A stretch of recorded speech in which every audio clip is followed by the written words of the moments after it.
the raper, and her husband put him in jail falsely. And here he is now, he's in jail. And you would think that the dream would have died. Oh, glory to God. And by the way, while I'm here, your dream ain't dead.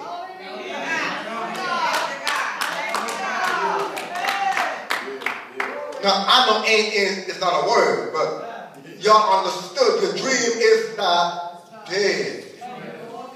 It may be lying dormant. It may be locked up. It may not have yet come to fruition, but it's not dead. Oh, glory to God. I'm going to talk to somebody today.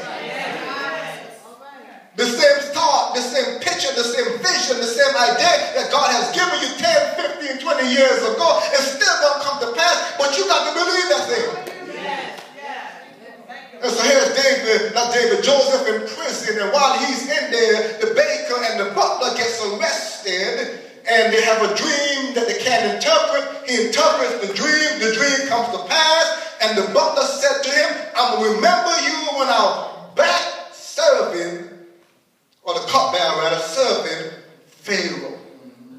He gets out of prison and he forgets all about Joseph. He forgets all about his promises. And you would think that the story is over, but the story is not over because God had a plan for Joseph's life. And you know what? It was intentional. Somebody say intentional.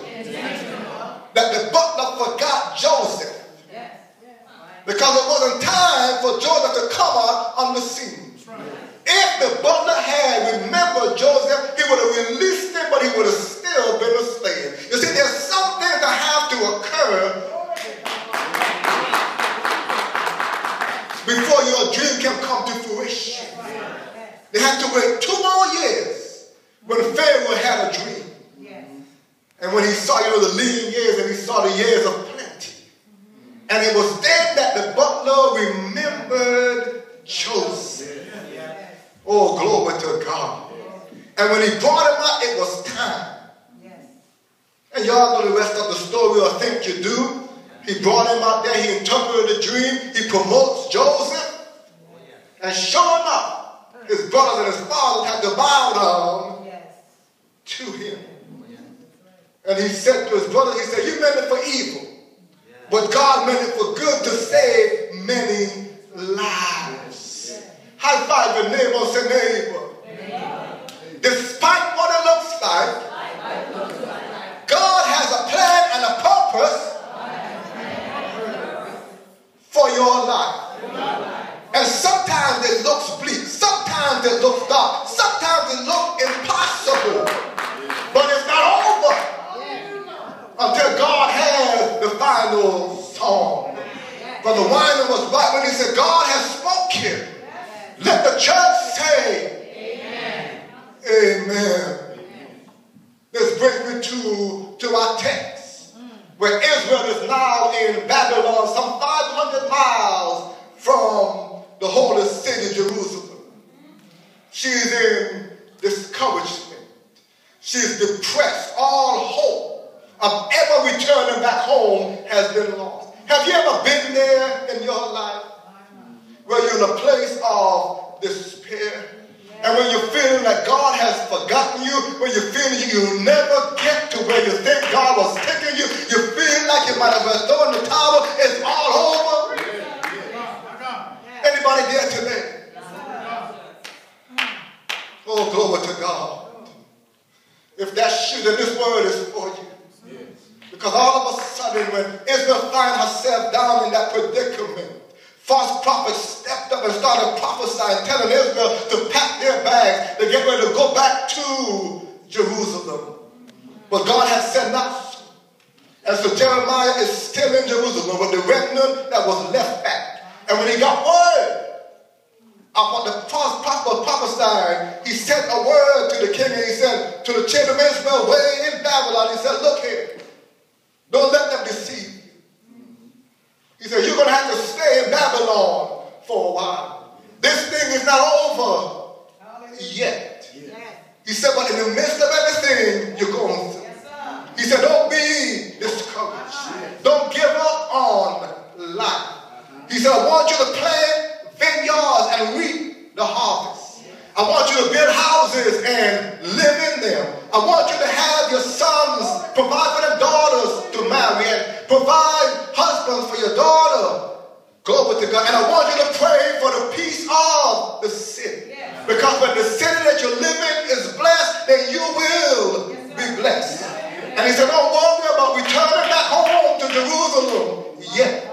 After 70 years, he said, I'll return back to you and I'll take you back to this city. Why? Because I know the thoughts that I think towards you. In other words, God is saying, I'm thinking about you.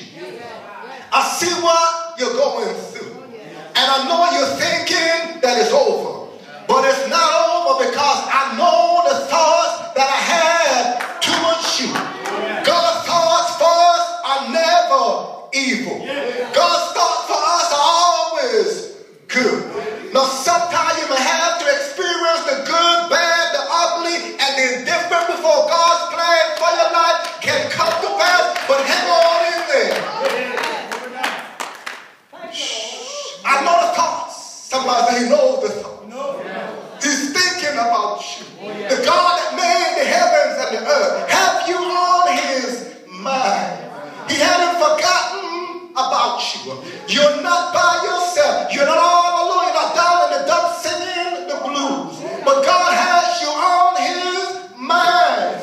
So he said, I know the thoughts that I think towards you, says the Lord. Thoughts of peace, shalom, and not evil. To bring you to an expected end. And I'm going to give you a future and a hope. All is not lost. Your present circumstance cannot determine your future. Your past setbacks and hang-ups and obstacles and hindrances cannot hinder where God is taking you. You have to understand. Glory to God. God said, I know the thoughts. I'm not asking nobody. I've already predetermined where I'm taking you. I've laid out the plan. I've designed something specific for your life. And you can rest assured that some way, somehow, that thing will always work out for your good in accordance with my plan. Oh, glory. So, well, Pastor, what do I do when I'm standing between the promises of God and their fulfillment? What do I do when I had the dream, I had the vision of God for my life, but I'm lying over here in prison, and all hope of the dream being fulfilled in my life seems to be lost? You continue to hold on and to trust God. You continue to stand still and see the salvation of the Lord. You continue to persevere despite the obstacles, despite the ups and the downs, the ins and the outs. You continue just to hang on in there anyhow, because God knows what he's doing. He knows what he's doing. He knows what he's doing. He knows what he's doing. Be patient. Hang in there. Continue to persevere. God will keep his promise. God will work out the situation. God has not deserted you. God has not forsaken you. God has not forgotten you. He's thinking about you. And unlike man's thoughts, he said his thoughts are not our thoughts. Neither are his ways our ways. As far as the heavens are from the earth, even so are God's thoughts above our thoughts. Our thoughts may be good. We may have good intentions, but we are limited in what we can do. God, on the other hand, when he thinks something, it has to come to pass. Oh, glory to God. When he plans something, it has to come to pass. I told you a few Sundays ago, when God starts something, he always finishes it. Oh, glory to God. He never does anything halfway. He always has everything he needs to finish what he starts. He is God. Somebody say he is God. He is God. He's so much God that the Bible says in John 11 that his good friend Lazarus had died. And when Jesus got word that Lazarus had died, he said he remained there intentionally. He wanted Lazarus to die. Sometimes while we're waiting for God, we wonder, God, if you just hurry up and get here, then this thing won't die. Or just maybe. Somebody said just maybe. Just maybe. God wants some things to die. He wanted Lazarus to die. And then when he got word that Lazarus had died, he said, now let's go so I can wake him up. And I'm glad you all weren't there, because basically he said, this is going to be for the glory of God. Turn to your neighbor and say, what you going through now? And what you're seeing as doom, gloom, death, and despair, it's all going to turn out for the glory of God.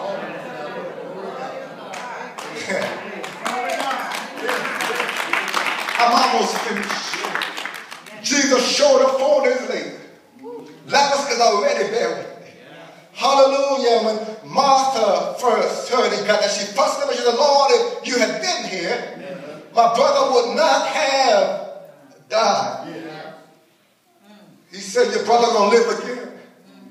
He said, Lord, I know he's going to live again in that, that bright morning when this life is over. And we all, she said, no, he said, hold up. He said, I ain't talking about that. I am the resurrection. If a man believes in me, he'll never die. Mary shows up and said to us the same things, that take me to where you laid him. When they got to the graveside, he says to them, take away the stone. Mother said, but Lord, by this time he's stinking. It's been already 4 days. The Jews don't embalm, which means the body has already begun to decay. By this time it's stinking. And Jesus said, but I hear what you're saying, but I'm getting ready to move here. Take away the stone. Some of y'all are dealing with some stuff, and God is saying to you, if you believe me, just remove the stone. I dare for you to exercise your faith. Glory to God. Yeah, he can move the stone, but God never does what you can do. It didn't change the fact that God had a plan for Lazarus, and Lazarus' life was to glorify God, just like your life is to glorify him. As I close, because God is thinking about us, our current temporal circumstance cannot alter God's plan for our lives, which is eternal. Just like God had a plan to bring Israel back to Jerusalem, God has a plan to bring you and I safely to heaven. And because God is eternal, he's going to do everything within his power to ensure we have everything we need in order for us to make the journey. When I served in the military sent me TDY. I didn't go TDY on my own dime. Uncle Sam paid for the plane, paid for the rental car, paid for the hotel, paid for the food, paid for everything. Glory to God. Y'all heard me? Same with God. God's going to do everything within his power to see you safely to the other side. God is thinking about you. And he's not just a well-wisher. He's the God that made the universe. He's the God that cannot fail. He's the God that cannot lie, which means what he said must come to pass. What he's thinking, his plans must come to pass. Be encouraged. And remember that God has you on his mind. Let us stand. Amen.